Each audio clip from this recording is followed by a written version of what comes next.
Malice in the Palace. So we discussed the Netflix documentary recapping the 2004 brawl between the Indiana Pacers and the Detroit Pistons. All that and more coming up. Also, Shikari Richardson back in action this weekend, but will she have her work cut out for her? She's set to face all three 100-meter Olympians from Jamaica. We discussed that and more coming up right here on Fourth and Justus.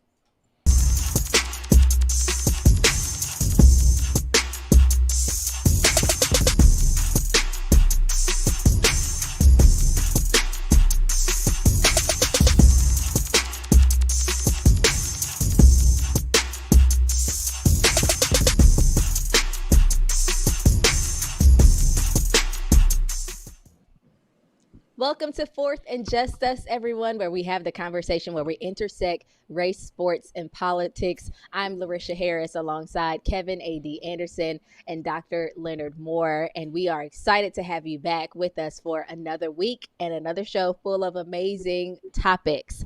We want to let you know that the views on the show are strictly our own. They do not represent any other entity, any other person. The views on the show are strictly our own. The views of Kevin B. Anderson do not necessarily reflect the views of the Department of Defense, the Department of the Air Force, or the U.S. government, or his wife and his children. We also want to remind you, the viewers, our audience who we love so much, to make sure that you like us on Facebook. Also, don't forget to subscribe to us on YouTube. And remember, throughout the show, you can comment and leave your remarks or questions, and we'll get to them whenever we can. We just appreciate you all for watching, and we hope that you like and subscribe to our show. So a lot to talk about, so let's get right into it. Like we said, Malice in the Palace. Netflix released a documentary recapping the 2004 melee between the Indiana Pacers and the then champions, the champions at that time, the Detroit Pistons. That brawl took place at the Palace in Auburn Hills, Michigan, and it left 9 people injured. Your initial thoughts, Kevin, after watching this Netflix documentary? Well, there's a lot of things that are involved in this. And one, the fans throwing water bottles and soda and whatever else at the players, which is totally out of line. And so, the Pistons did not do a good job of having security and trying to prevent that.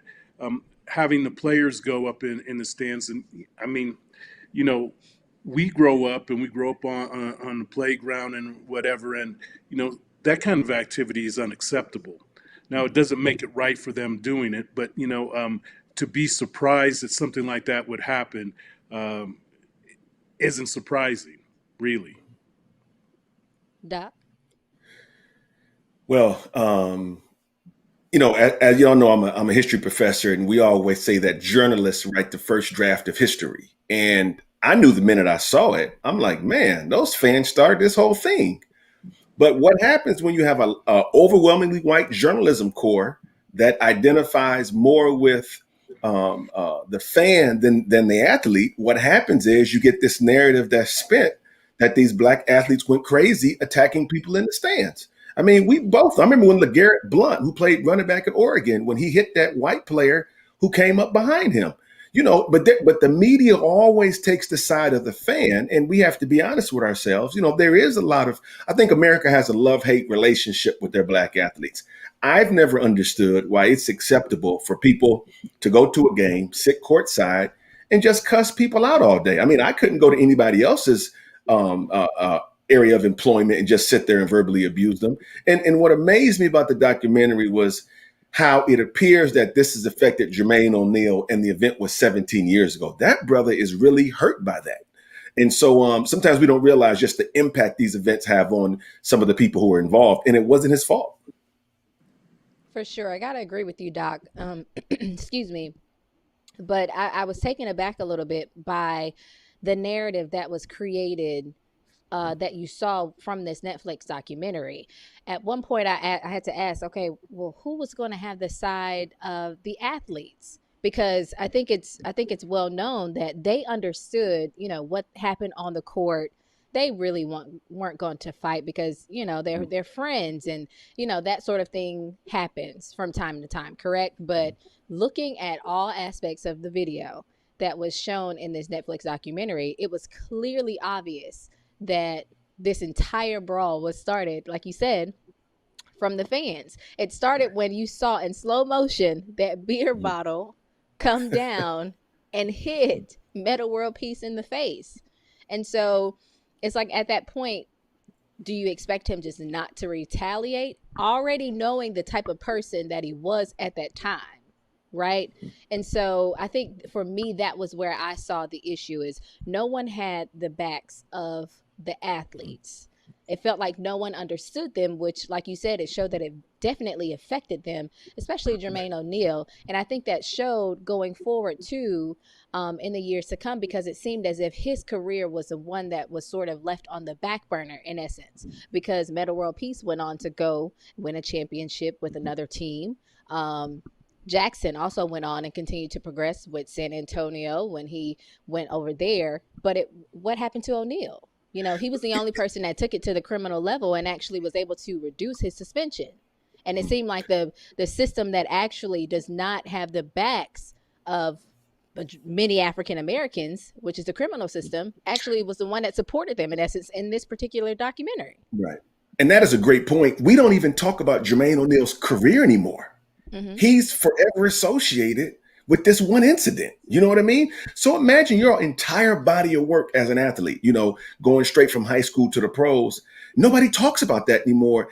And just imagine how, when he sees people at a restaurant or whatever, I bet you they bring up the Malice in the Palace almost every time he has an interaction with somebody he doesn't know.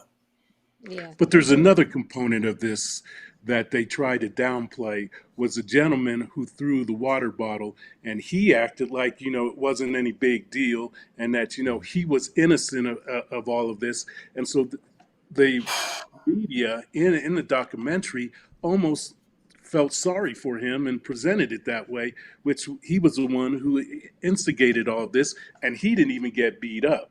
He ran, he was a coward, and he let that young kid get beat up that didn't throw or do anything. So, you know, there's a lot of components in this that just don't mesh, and that we allow this to happen because, Doc, I'm going to go back to what you said. The things that are yelled at and talked to with these players is unacceptable. It goes on beyond the cursing. It's the racial stuff and everything else. And so, you know, we need to do a better job of policing that, making sure that it doesn't happen. Because for us to think that people aren't going to react with some of the things that they're called, I mean, you got to be kidding me. That's right. Yeah. But I also want to pinpoint, too, that at that time when this incident took place, there weren't police or security guards really in sight. Like, if you look at the video and the way they break it down in the Netflix documentary itself, they speak on that there were no police officers to be seen really when this incident was happening. Really no security to kind of hold off the fans or anything like that. But I can say that now, in current times today, I don't see that happening, because going to various NBA games, you have security guards everywhere. Even those who are affiliated with the arena, the ushers or whatever, they are trained to react or to respond to certain incidences that take place in the arena. And that's actually a part of the current NBA fan code of conduct now, that the arena staff are trained for certain incidents. So I think that was one thing that, you know, had to be unfortunately established after this incident that took place. It shouldn't have happened, but now that it happened, we know that hopefully it won't happen again at all. But moving on now to another aspect, another topic we want to discuss here, the WNBPA. They have a first of its kind partnership with Amalgamated Bank. They are now the official social responsibility partner with the WNBPA. Now, this partnership came together, and what they're going to do is promote social justice reform, specifically in areas of racial and gender equity and voting rights. Again, this was initiated by amalgamated bank. And it's important to note that because many of the women's sports are rarely targeted by companies. So for this to happen and for them to be the ones to initiate this partnership speaks volumes, and it says a lot. I want to also make sure that it's clear and known that with this partnership, a fund, a social impact fund, will be established, and that fund will directly support 5 organizations, including the National Council of Negro Women, Black Voters Matter, the New Georgia Project, and Transgender Legal Defense and Education Fund. That's just a few of the organizations. Again, there are a total of 5. But when this came out, right, you guys, and you heard about this partnership, the first of its kind, like I said, what impact are you hoping this particular partnership will have on the sports community and on the WNBA in general? Doc? I'm hoping it'll have significant impact. And it seems as if some of these grants are going to, local grassroots organizations, which is fantastic. But I have a different approach, and one I've been trying to sell. We have 2 longstanding civil rights organizations in the Black community, the NAACP and the Urban League. There's an NAACP chapter in every city. There's an Urban League chapter in nearly every major American city. And so while I think this is a good first step, what Amalgamated Bank is doing is not scalable. And so I would like to see something where one of these banks or something partners with the Urban League or the NAACP, and they say, wherever you all have a chapter, we will put this initiative in place. And so that's what I've been trying to sell. I tried to sell some of my former WNBA, some of my former students who played in the WNBA on getting with Mark Morial and the Urban League. Because the Urban League does a phenomenal job, housing, education, job training. The Urban League is not political. And the NAACP, we know their track record. I just think sometimes we want to go create a new organization or a new structure when we've had structures in place for more than a century that have proven to work. AD? Well, I like to applaud the union, the leadership of the union, and the bank for putting this together and having something that has a strategy in place and that can move into the community. And I agree with Doc that, looking at other organizations that they can involve. But my primary shout out is that they have looked at this and strategically moved forward with this key partnership, and they're actually doing something. It's commendable what they've been able to do so far, and to see how this will be carried out. For sure. And again, I want to mention that this bank, Amalgamated Bank, is the one that actually initiated this partnership, and their mission, or rather what they're known as, is America's Social Responsibility Bank. And they have been a mission-driven institution that for 98 years has used deposited dollars towards businesses that address issues of social, racial, environmental, and economic justice. And I think this also speaks volumes to what the WNBA, what they have done in the past year, and in other recent situations as well, how they have been the leader of social justice issues and putting those statements out in the forefront. And again, I think it's commendable that we can say that they have been the leaders of this as it pertains to the sports and athletics world, because that's what we saw from them. We saw them, Absolutely. Put forth these initiatives, put forth these stances, and they did not back down from it whatsoever. Right. So I commend them for doing that, and then having this opportunity presented, to them to be able to continue those efforts is definitely something to be proud of, for sure. For sure. Moving on now to an exciting race that I think a lot of people are going to be looking forward to. Shikari Richardson. She's back in action. The Prefontaine Classic is happening in Oregon this weekend. But the question is, though, guys, will she have her work cut out for her? She is going up against the 3 Olympians from the 100-meter women's race, all from Jamaica. Will she have her work cut out for her? AD? Definitely. But, I think she'll be up to it because she has something to prove. Plus, she won up there in Oregon in the first place. So I think that, she will have a great chance of defending her title as being one of the people that can beat the Jamaicans. Yeah, she got a work cut out for her. And I don't think, however, I don't think we need to judge her based upon how she does in this one race. You know what I mean? I mean, she's 22. Those Jamaicans not playing around. And I'm just glad she's getting back in the mix. My biggest issue is with American track and field. Why do they have these track meets in the middle of nowhere? Why is the NCAA championship track meet up in Oregon? Nobody can go. And I just think that USA track and field needs a visionary leader, because more people would watch track, LERICIA and Kevin, if it was actually on TV. You can't even find this stuff. You know what I mean? And so it seems like we only get excited about track every 4 years when the Olympics come around. And it was unfortunate that she wasn't able to participate. But I would like to see some of these meets be held in Dallas and Atlanta and other places where people can actually attend. Nobody is going to cold, rainy Oregon up there to watch a track meet. I'm sorry, only track enthusiasts. So it'll be a fun race, but she got her work cut out for her. Now, I must say, I don't think that she is going to do well this weekend. Okay. I do not. And it's nothing against her, because I really do like her. I fell in love with her the same way so many other people did. Her vivacious personality, her boldness, everything that represents her and who she is. I fell in love with it just like everybody else did during this time.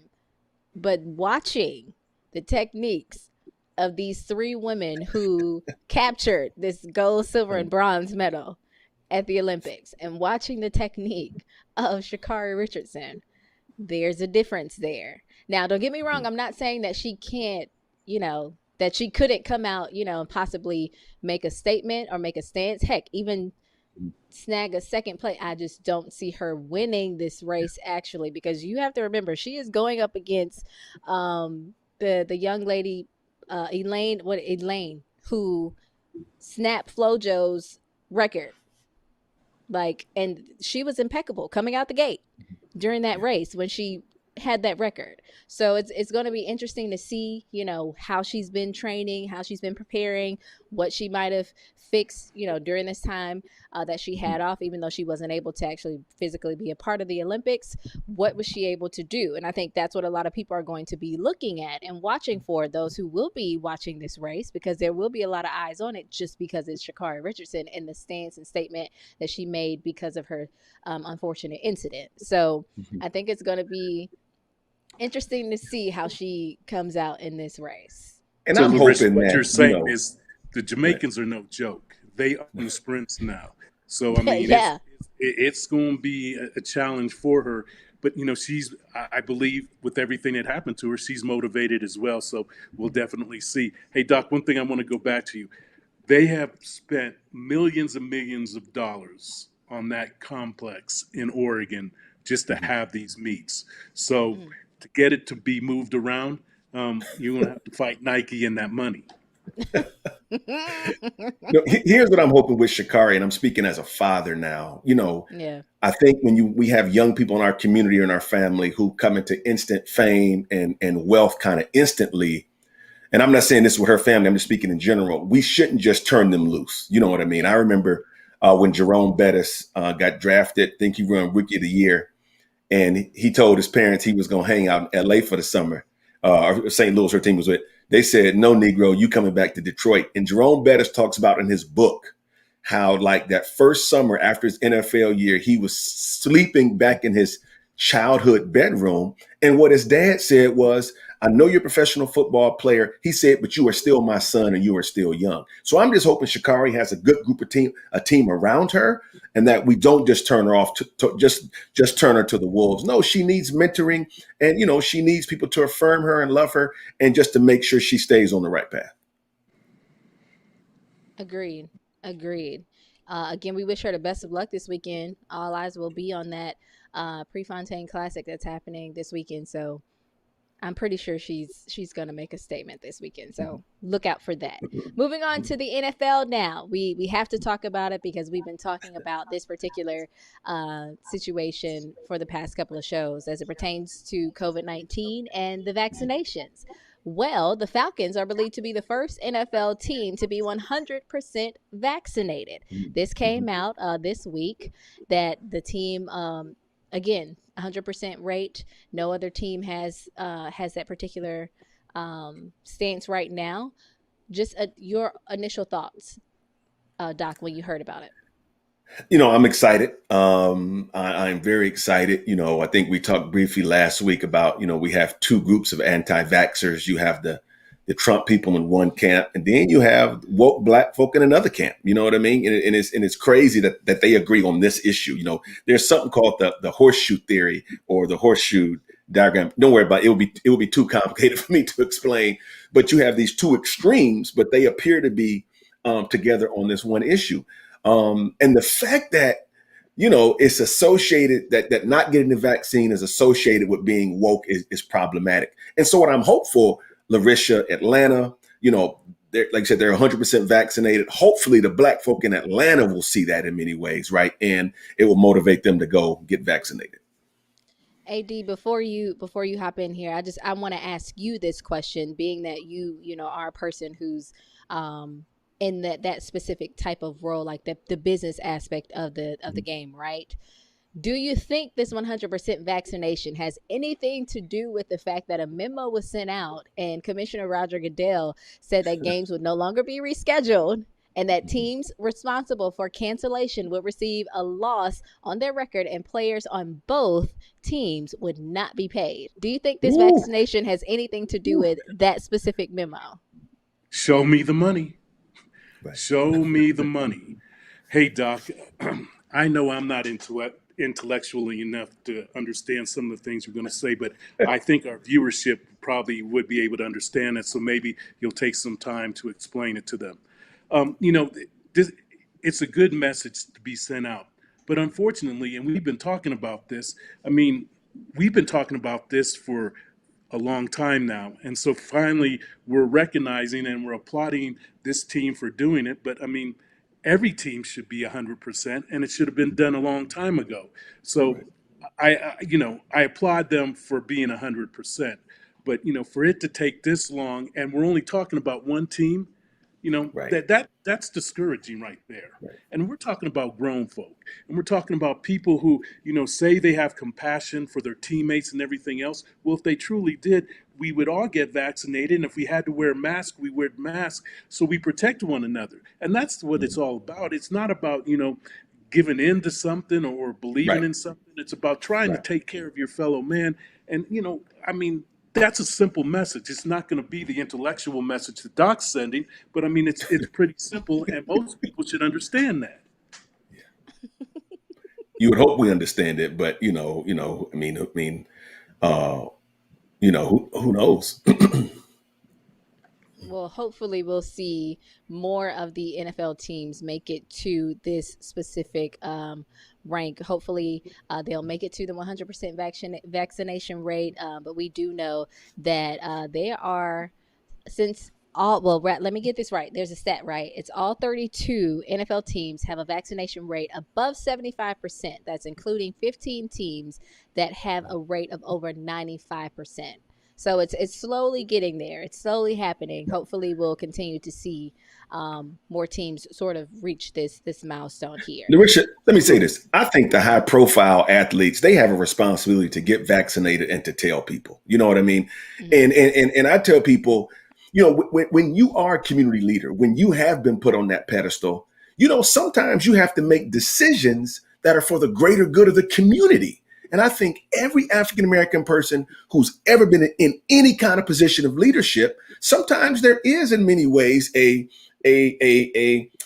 conflict between what you want personally and what is best for the greater good of the community. So I just want them to understand, man, we have to do what's best for the greater good of the community some of the time. And it can't be all about what I want and my personal freedom and my personal agenda. I just wanted to throw that out there. That may be unpopular, but I just wanted to throw that out there.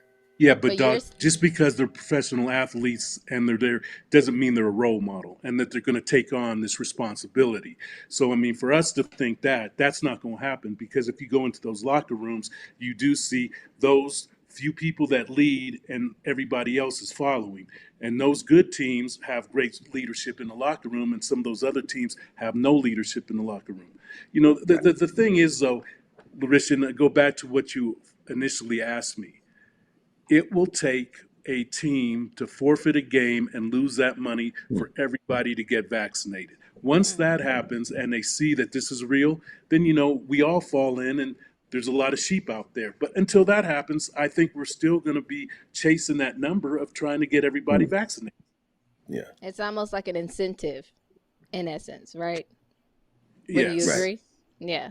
Yes. Hey, nobody wants their money to be messed with. So you're right, AD. We might see it for real. It definitely might happen if it doesn't happen before the start of the season.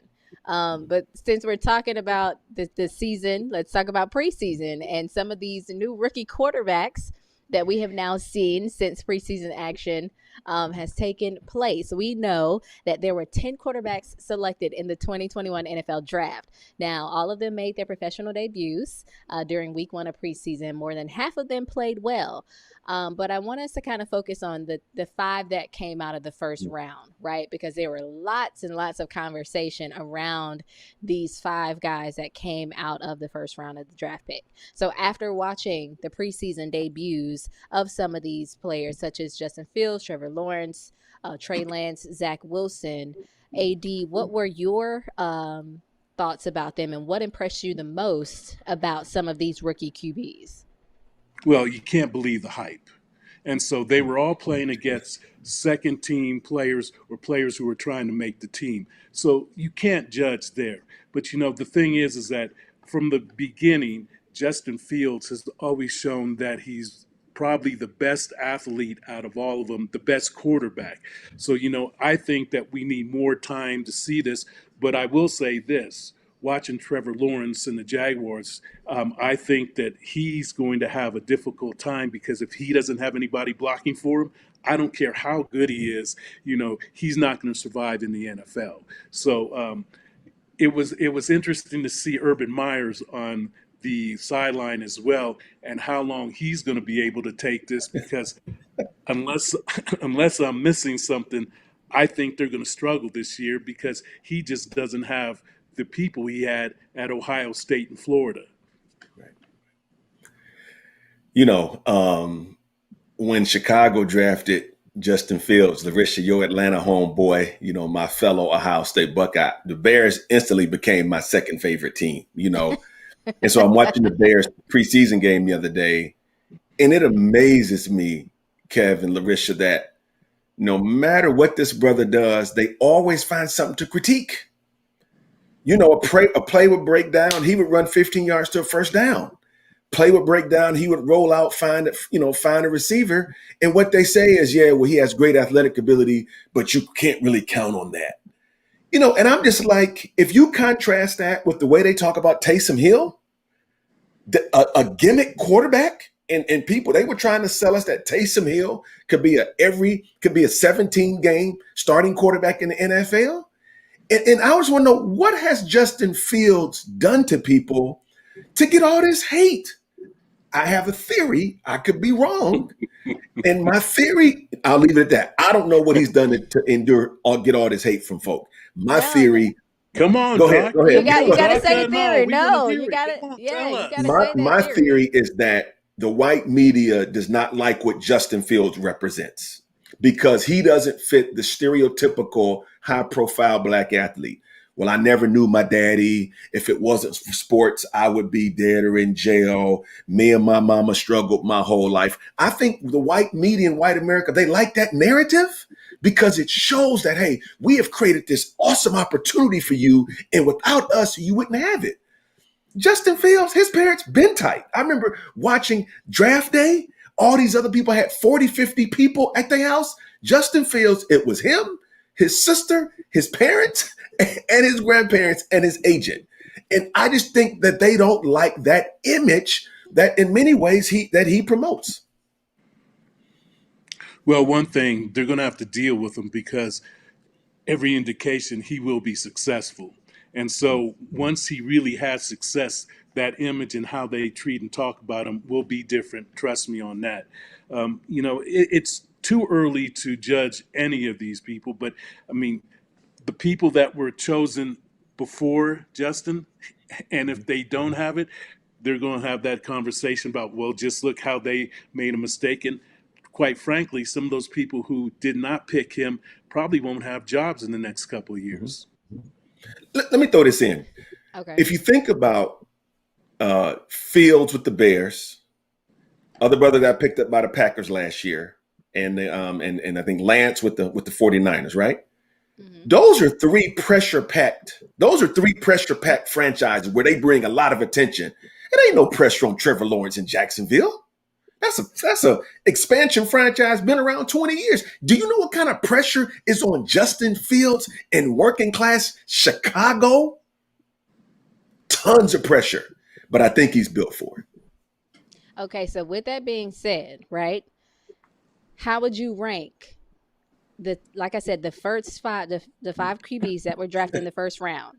How would you rank them based upon their performance in week 1 action of preseason? Wilson should have never been drafted. Whoa. I'm sorry.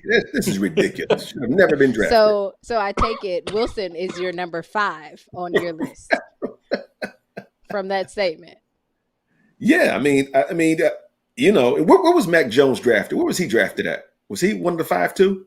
Yes, Mac Jones was one of the 5. So the 5 include Justin Fields, Trevor Lawrence, Mac Jones, Zach Wilson, Trey Lance. How would you rank those rookie QBs? I'm going Fields 1, Lance 2, Lawrence 3, and Mac Jones 4, and Wilson 5. Okay. AD? Justin Fields 1. And, you know, I think that to Trevor Lawrence, those two probably 1A and 1B. The other person, though, that I've been impressed with and that I saw through training camp and now playing that first game is the Jones kid from Alabama. I think that playing with New England and what his skill set is and how the Patriots play, I think he'll have some success. And, you know, why I judge that on what I'm saying is that because Cam Newton has been very positive and the feedback that he's given him, I think has been impressive as well, because I know Cam has no reason to say, you know, anything positive about this kid unless he means it. And so, you know, he's been very high on him. And so I go with that as well. Okay, mine would be Justin Fields, Trevor Lawrence, Zach Wilson, Trey Lance, Mac Jones. And this is why I say that. Right? Justin Fields, sharp throws, smart decisions, speedy when necessary, right? I mean, of course, we still have to see more from him. Again, it's only preseason, but the maturity and the leadership that he has displayed thus far, I think speaks volumes to who he is as a person and as a player. So for me, that stands out, right? That's why I have Justin Fields at the top. I have Trevor Lawrence second because I've seen him from covering college football. So I know his abilities. I know his capabilities. But I also do understand that right now he is in a tough situation with the Jaguars. Even though the Jaguars are my team, this is a tough situation for him because this is a conservative type of playbook, right? But not only is it a conservative type of playbook, it is also an area where he does not have protection. Right. And you mentioned it, AD. He does not have protection right now, which is what he is not accustomed to at all coming from Clemson. He is not accustomed to not having anybody there to, in the forefront, make sure he has that time in the pocket to get things done. And so we did see him take a huge inside sack on the first snap against the Browns, which is not good at all. But regardless, because I know his capabilities and because I've seen him throughout his college football career, I think he's going to actually transition well in the league despite his current predicament now. But let me say this, and Kevin alluded to it. He has a head coach who's operating way outside of his depth. You know, Urban Meyer hasn't been there a year. I mean, look at all the mishaps Urban Meyer had. Why do you bring Tim Tebow to camp? Why don't you just hire him to be your chaplain? You know what I mean? Why are you bringing him to camp?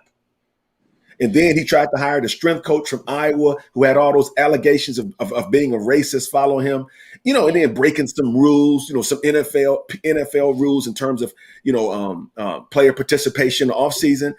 Urban Meyer's out of his depth. And, somebody said it best, Urban Meyer and Nick Saban around college football people, they can walk around, stretch their chest out. But when Saban went to the NFL, it ain't that easy, brother. And Urban Meyer also, he's realized it ain't that easy. So whenever Urban Meyer is in the presence of NFL head coaches, they will tell him, brother, please go sit down in the corner and be quiet. Oh, wow. Hey, Doc, did you say, I think that strength coach is still working with them, if I'm not No, mistaken. they cut him. They fired him. He's not there. Well, he might have been fired from that position, but talk out on the street is he's still connected with them. Wow. I don't know. I can't say if that's true or not true, but that's what I've heard. But the one thing I want to go back and talk about too is, so the three, Mac Jones, Fields, and Trevor Lawrence, the thing is that they come from programs that have won, and they've won big. And so that's a component that we don't talk about too. And I think that's going to be big in what they do and how they carry themselves. And we'll go back to Trevor, where he isn't used to playing on teams that have not been successful. Mm-hmm. And so, that's going to be a difficult task for him because, what we saw the other day, like you said, LERICIA, and we talked about, up front is where you win the games in the NFL. And in the trenches. Up front, you can't be good anywhere else. But these folks, they always overrate these white quarterbacks. Guess who got cut yesterday? Josh Rosen. Remember when him and Sam Darnold came out? They were seen as the darlings. Sam Darnold a bust. Josh Rosen is a bust. They always overrate these quarterbacks, And in my mind, they always underrate the black quarterbacks. As I felt from day one, Justin Fields should have been the top pick in the draft.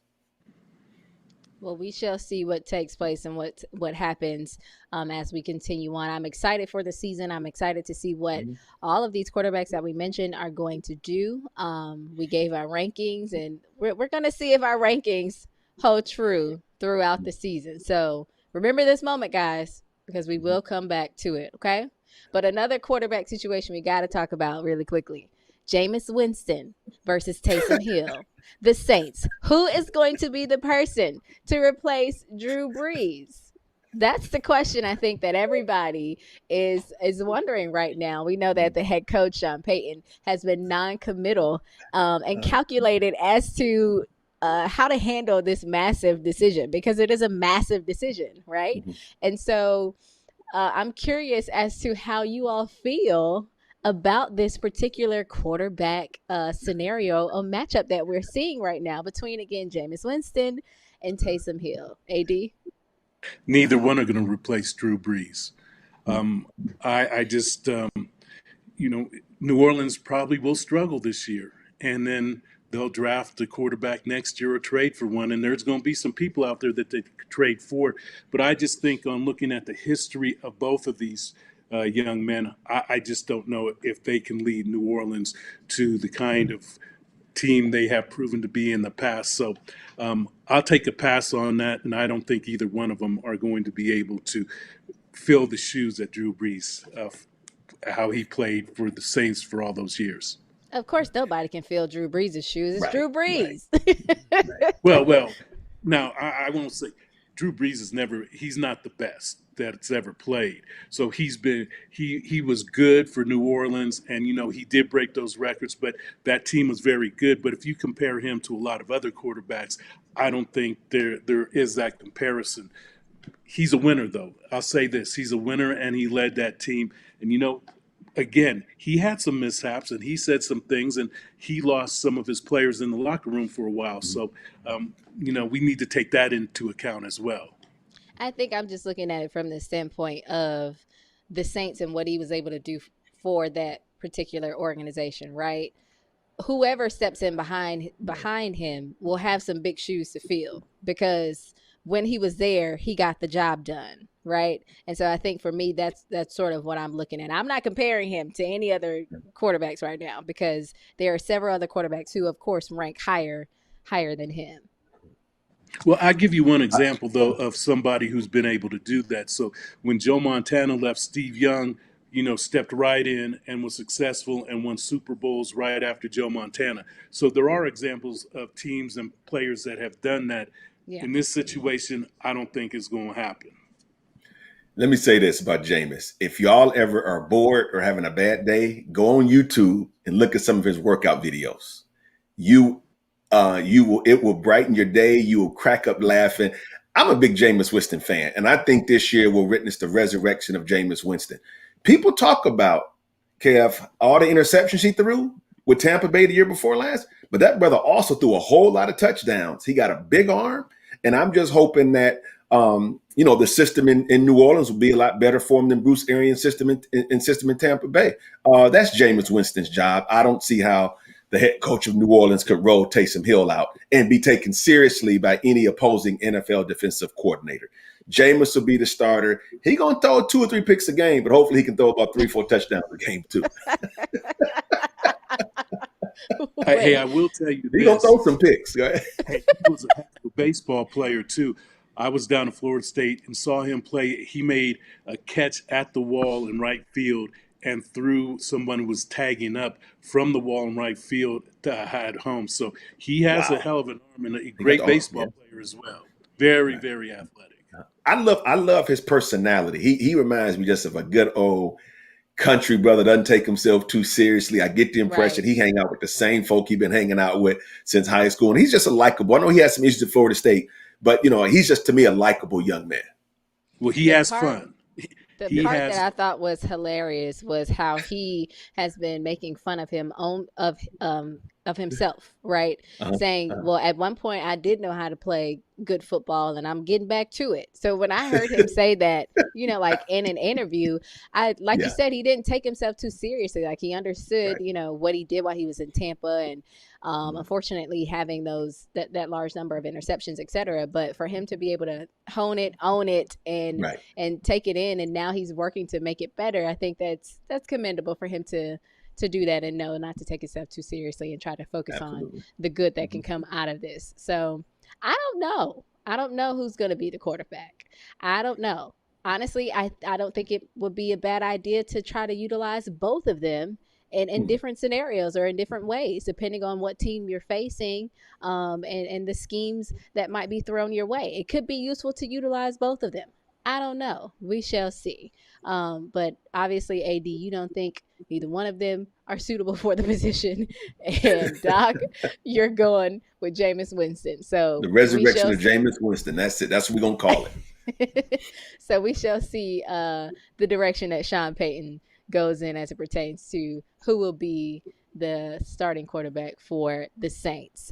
Want to quickly move into this topic of discussion, and I know with this one we could go for days talking about it, but we have to talk about it because we've seen so many incidents take place as it pertains to college athletes and their head coaches. And what sparked us to want to ask this question, the question of who's responsible for protecting college athletes from toxic behavior of coaches, all of this started when we heard about the situation that took place in Syracuse when the women's basketball head coach, Quentin Hillsman, resigned from his position as the head coach again of the women's basketball team following allegations from players and staff of unwanted physical contact, threats, and bullying, right? So the question again, and we're posing it to our audience, and I'm also posing it to the other two panelists here, AD and Doc, who's responsible for protecting these college athletes from the toxic behaviors of coaches? The athletic director. Okay. Kevin, LERICIA, quick example. I take kids abroad every summer before COVID hit. I've taken about 430 kids abroad, mostly black and brown, to China and South Africa. Now, let me ask you a question. If there's a whole bunch of harassment, if one of my staff members is on those trips harassing young women and just berating them and using all this kind of stuff, I'm going to be held accountable. So I'm trying to figure out how come when these coaches get in trouble, the athletic director in many ways is never held accountable. Athletic directors know what goes on in their programs. A lot of times they don't want to know what's going on. But let me say this. You should know what's going on. And if you don't know what's going on, that gives me even more of a reason to fire you. But I think you got these athletic directors, and now we've had all these cases, Kevin, in women's basketball, and most of these large D1 programs have a senior women's administrator. These senior women's administrators are complicit in the treatment and how these women, particularly women basketball players and soccer players and softball players, are being treated by these coaches. And it's tragic because so many women have fought for women to get the opportunity to play at a high level. And now you get it? And you're going to tolerate coaches disrespecting young women? No, I don't like that. So I think athletic directors, senior women's administrators, particularly for these cases of women basketball, they all need to go. Doc, it goes beyond that. It starts with the president and the leadership of the university setting the tone. And once that comes to place and where they have heard things that aren't right, they need to start inspecting what they expect. But you're right, too. The athletic director needs to be responsible for it. And, if you're doing your job and if you're walking amongst the troops and you're doing what you should be doing, you should hear and see that thing or whatever is happening happen and address it. The one thing that happened to me at Maryland is that I held people accountable. And there were a lot of people that didn't want to be held accountable. They wanted other people to be held accountable, but I held them accountable. And at the end, they felt their job was threatened and everything else. And so they didn't like that. But I mean, that's when you sign up for the job, that's part of what you're supposed to do. You're supposed to protect these young people. And all the time when we sit down with parents and we're recruiting them, we talk about family and we talk about this, that, and other. I want you to treat my kid like it's your kid. And if you can't do that or you're not willing to do that, then, my kid isn't going to go to your school. And here's what I tell parents: don't get caught up into the logo that's recruiting your son or daughter. Don't get caught up into that. You got to ask yourself, can I really trust my child with this person? And I've been in the game 23 years. Most head coaches I know are completely dysfunctional. They don't have any outside interests, spend very little time with their own kids, and it's all about the job, because they fear, getting fired and going down a level of competition. And so parents need to really think twice, where am I sending my kid? And here's the question. If you are sending your kid to a program where they've had a large number of transfers, you don't have to ask the coach, well, why are people transferring? No, they're transferring because they don't like the coach. And you would be a fool to send your kid into that environment. And I don't give a damn what school what logo is on that coach's chest. So how do we get rid of the dysfunctional coaches? Like how do we avoid that? How do we make coaches not be or categorized as dysfunctional? Well, first of all, it takes courage to address those coaches that have those problems. And then if we look at it, these coaches that are making a lot of money, they're dictating what's going on to the program and not the athletic director. I mean, a lot of these athletic directors are working for the football and the basketball coach. Let's be honest about that. So when you have that kind of system, you're bound to have these kind of things happening, and that, until it arises and it becomes public or it becomes an issue, it's not addressed. A lot of people want to just turn a blind eye to these things. Unfortunately, and I'm going to say this, there's a lot of people in these positions now that are in them because of power, status, and money. It has nothing to do with the kids. And, some of them don't even have a relationship with the kids, which is very sad. And so, but that's where this business is turned. And, it's not focused on the student athlete. It's focused on everything around it. And how much more money can we make? How can I go out and get somebody to give more money to it? And kids are secondary. I can't tell you how many meetings that I've sat in and that you don't even hear the kids mentioned.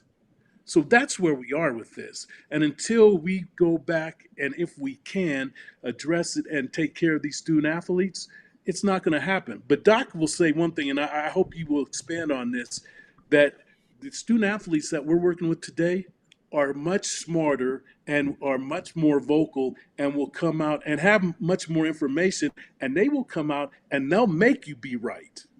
That's right. And we've seen this student athlete empowerment movement take place over the last couple of years, but we got one last phase to hit. Man, my camera went out for some reason. Man, my bad. I don't know if y'all can hear me. My camera went out. But anyway, here's the phase. All right. We can y'all hear me? Okay. Yes. Here's we're gonna roll it. The last phase is student athletes have to start speaking out when they have a bad situation. They can't be afraid to tell a recruit, this may not be the best place for you. Mm-hmm. And let me get my camera back on.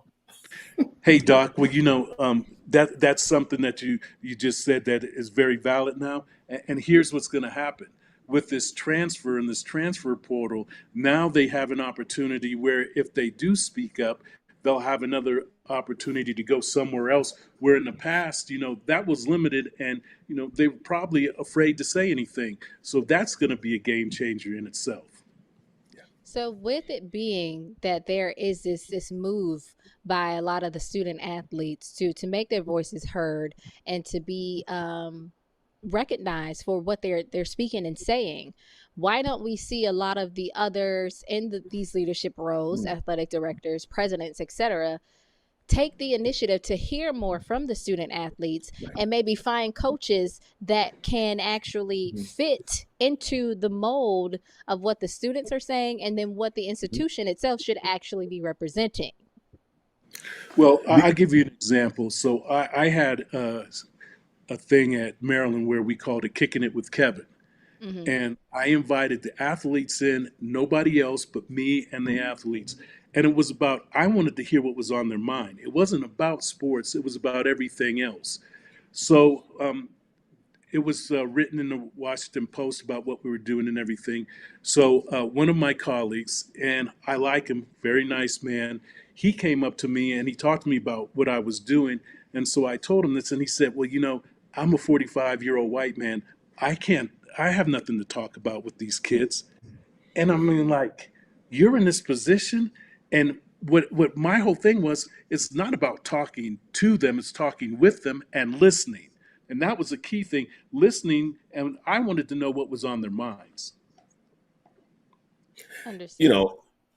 I don't even, my perspective, what I've seen is that, many athletic directors and coaches and fans and donors believe that the university is doing these kids a favor, by giving them a scholarship. And I meet with these coaches and I'd be like, how many of y'all have ever told a kid it's a privilege for you to be here? All the coaches raised their hand. I say, how is it a privilege for a kid to be here when you recruited the kid? I said, damn, y'all just giving out scholarships for the hell of it? No, you brought the kid here because they can impact your bottom line, which is winning games. And this is what I was talking about, this idea of these kids are poor, they don't have daddies, this is their way out. People really buy into that. And they say it's a privilege. No, I told all the coaches at a Pac-12 school, it is not a privilege for the kid to be here. It's a privilege for you to coach here.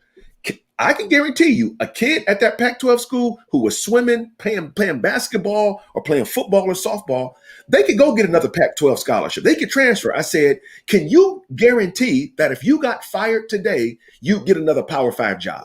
They all went quiet. I said, so it's a privilege for you to be here, and you need to thank the kids for coming to play for you. Interesting.